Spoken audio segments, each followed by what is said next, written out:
is to imagine that you are a team and your first point is this referral letter. If in your workbooks you look at page 18, what you have is a typical referral letter from the GP. I'd like to spend just a minute or two reading it yourself, and then in your interprofessional teams I'd like you to discuss it quickly and jot down 2 or 3 points, either that you think are very good about the letter, or 2 or 3 points that you think is quite poor. Slightly older version. The new version of the care plan. Some of what is in red is now in black.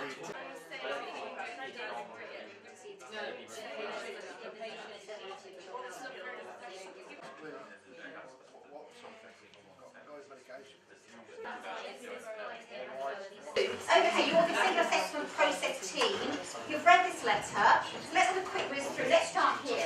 One point from this group. Did you think the letter was good?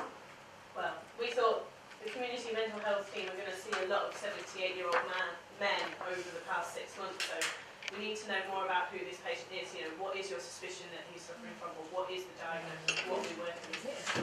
Because actually the lack of diagnosis is a major weakness here. You don't know whether this is a chap that's a bit confused because of chest infection, or whether in fact we've got advanced dementia or something, which is a huge spectrum and an awful lot in between. So absolutely right. You can't work out here whether you need medical intervention, whether social work intervention is more appropriate, whether an OT with some living skills could be useful. So you really can't work out which avenue you should be taking at this point. Let's move along. Any other comments you'd like to make? I think we felt that, given the fact that you need to be happy for any documentation to actually be seen by the patient themselves, like perhaps the tone of the letter is a little dismissive, him is used all the time instead of ever referring to the patient by name, actually in the bulk of the text. And this mention of the family being struggling to cope with him, you need to be thinking about what's going into the letter and whether it could ever be controversial potentially in the future. Okay, so maybe there are some sort of slightly throwaway comments in the letter. Any other comments? Just really echoing everything else everyone else said, really.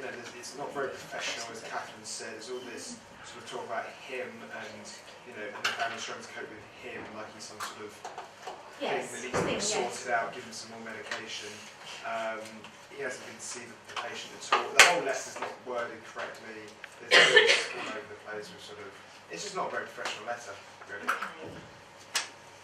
So, sorry. Yes. Also, it says that he doesn't want to see him, but it doesn't say why he doesn't want to see him. Yeah. So again, that should be opening up certain question marks for us about quite what's going on.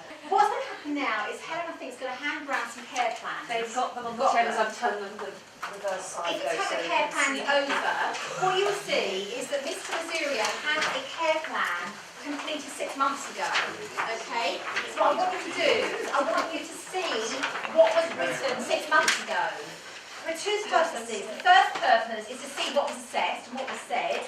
The second purpose, if you're not familiar with the mental health care plan, is just to familiarise yourselves with the main categories. Because as you can see, it's broken down into a whole range of sections, and that's typical of the care plan, okay?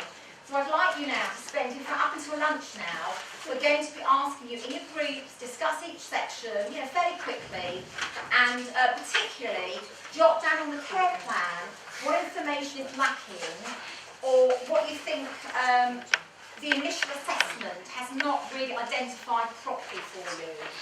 Okay, so discuss the care plan and make some notes about any strengths or weaknesses.